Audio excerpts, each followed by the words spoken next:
Hər vaxtınız xeyir. Bu günlərim güvən kursunun keçirdiyi blok imtahanında 60-cı açıq tipli sual bəzilərində çaşqınlıq yaradıb. O sualın izahını çəkməyi paylaşacağım inşallah. Elə isə vaxt itirməyə başlayaq. Deyir ki, başlanğıc sürəti 108 km/saat olan cisim X oxunun əksi istiqamətində. Deməli biz baxırıq ki, sürəti bizə verib. Başlanğıc sürəti V0 bərabərdir 108 km/saat. Sonda isə bizdən metr bölü saniyə istəyir. Ona görə hər başdan çeviririk.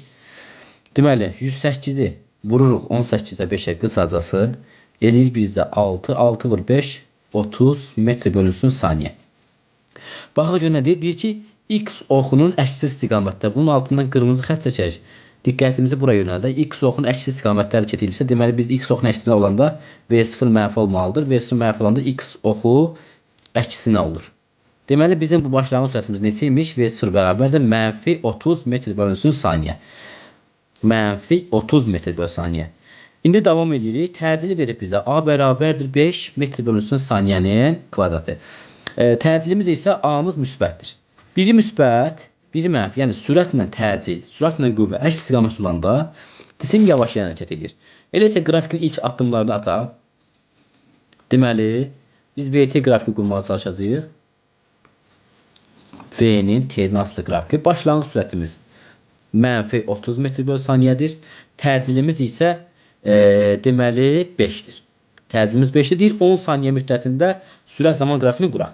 Gəlin baxaq. Deməli biri müsbət, biri mənfi olanda cisim başında yavaş hərəkət edir. Gəlin yavaşlayaq görək. Neçə saniyədən sonra sürət 0 olacaq. V0 plus AT. Bərabərdir 0 ilə tənliyi həll etməyə çalışaq.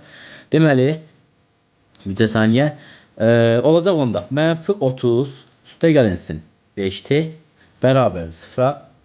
5T bərabərdir 30'a. T bərabərdir 6 saniyə. Deməli, cisim yavaşlayaraq hərəkət edəcək. 6 saniyədən sonra sürəti olacaq 0. Yavaş hərəkət etdik.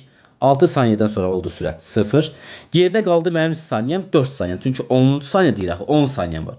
4 saniyə üçün tənliyimizi yazaq. V bərabərdir V0 plus AT. 6-cı saniyədə bunun başlanğıc sürəti 0 olduğu üçün qaldı geriyə A vur T. A'mız 5.